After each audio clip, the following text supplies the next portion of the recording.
So hello everyone, আশা করি তোমরা সবাই খুব ভালো আছো আর ভালো আছে তোমাদের বাড়িতে পোষা শখের পাখিরা। আজকের ভিডিওতে আমি জানাবো তোমাদেরকে বর্ষাকালে বাজরিগার পাখিদের তোমরা কিভাবে যত্ন নেবে। তো সঠিকভাবে যত্ন করলে কিন্তু সব পাখি সুস্থ থাকবে এবং যদি তাদের বাচ্চা থাকে তো বাচ্চাগুলোও কিন্তু তাড়াতাড়ি বড় হয়ে উঠবে। তো প্রথম যে পয়েন্টটা আলোচনা করব সেটা হচ্ছে খাঁচা কিন্তু সবসময় তোমাদের শুকনো রাখতে হবে। বর্ষাকালে বাতাসে আর্দ্রতা কিন্তু অনেকটা বেড়ে যায়, তাই খাঁচা এমন জায়গায় রাখতে হবে যেখানে বর্ষার জল বা বৃষ্টির জল বা ছাট না আসে।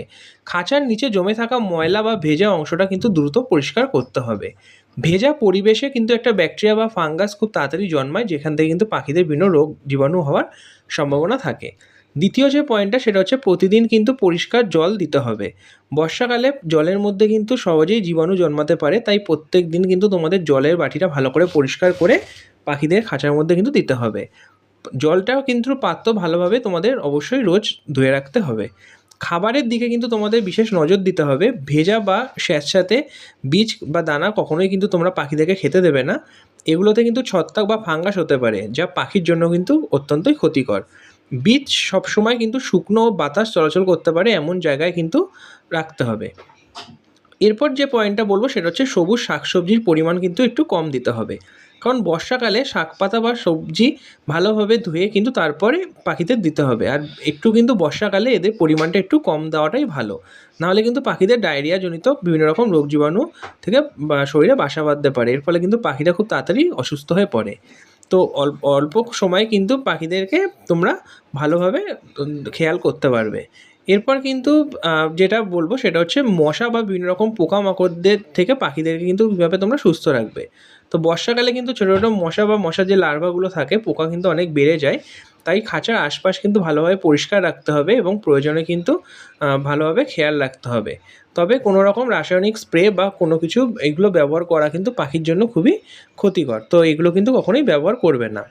6 নম্বর যে পয়েন্টটা বলবো সেটা হচ্ছে ঠান্ডা বাতাস থেকে পাখিদেরকে রক্ষা করা। বর্ষার সময় কি হয়, ঠান্ডা হাওয়া কিন্তু বইতে পারে, তো এই সময় কিন্তু ঠান্ডা বাতাস বা বৃষ্টির ছাট যেন খাঁচার মধ্যে না আসে, পর্যাপ্ত বাতাস চলাচল করতে পারে অবশ্যই কিন্তু সেই জায়গায় রাখতে হবে। আর পাখিদের কিন্তু একটু বড় পাত্র দেবে, যাতে পাখিরা কিন্তু নিজের থেকেই স্নান করতে পারে। তো তোমরা কিন্তু স্প্রে বা অন্য সব কোনো উপায়ে কিন্তু পাখিদেরকে নিজে থেকে স্নান করাতে যাবে না। 8 নম্বর যে পয়েন্টটা সেটা হচ্ছে ব্রিডিংয়ের সময় অতিরিক্ত যত্ন। এই সময় কিন্তু বাজরিগার পাখিদের ব্রিডিংয়ে একটু বেশি তোমাদের ভালো যত্ন করতে হবে। নেস্টিং বক্স কিন্তু একটু বড় দিতে হবে, মাটির হাঁড়ি কিন্তু সবসময় শুকনো রাখতে হবে। আবার চাইলে কিন্তু তোমরা কাঠের বক্সও কিন্তু দিতে পারো। বেশি কিন্তু তোমরা নোংরা থাকলে বাচ্চা কিন্তু ক্ষতি হতে পারে, তো পাখিদের কিন্তু ডিমে তা দেওয়াও কিন্তু অনেক সময় বন্ধ হয়ে যায়। তো 9 নম্বর যে পয়েন্টটা সেটা হচ্ছে পাখিদের অসুস্থ কিছু হলে সেটা কিন্তু ভালোভাবে লক্ষ্য রাখতে হবে। যদি দেখো পাখি সারাক্ষণ ফুলে বসে আছে বা চুপচাপ বসে আছে, কম খাচ্ছে বা পাতলা পটি করছে বা শ্বাস নিতে কষ্ট হচ্ছে, এই সমস্ত হলে কিন্তু তোমরা অবশ্যই ভালো পরামর্শ নাও চিকিৎসকের, বা দরকার পড়লে বিভিন্ন রকম ইউটিউবে চ্যানেল আছে, তো সেগুলোও কিন্তু তোমরা ফলো করতে পারো। তো বর্ষাকালে কিন্তু এই সমস্ত ছোটো ছোটো বিষয়ের দিকে তোমাদের নজর রাখতে হবে, তাহলেই দেখবে বাজরিগার পাখি কিন্তু সুস্থ থাকবে এবং নিরাপদ থাকবে। আর কিন্তু পরিষ্কার পরিচ্ছন্নতা, শুকনো পরিবেশ, ভালো খাবার, বিশুদ্ধ জল, এগুলোই কিন্তু পাখিদের সবথেকে শরীরের জন্য গুরুত্বপূর্ণ। তো ভিডিওটি ভালো লাগলে অবশ্যই একটা লাইক করবে আর বন্ধুদের সাথে শেয়ার করবে। এমন অনেক আরও ভিডিও পাওয়ার জন্য ইনফরমেটিভ চ্যানেলটাকে কিন্তু সাবস্ক্রাইব করে রাখবে আর পাশে থাকা বেল বাটন আইকনটিও কিন্তু অন করে রাখবে, যাতে এই চ্যানেলে কোনো ভিডিও আসলে সবার আগে নোটিফিকেশন তোমাদের কাছে পৌঁছে যায়। তাহলে আজকে এত অবধি থাকলেও দেখা হচ্ছে নতুন কোনো ভিডিওতে। টাটা।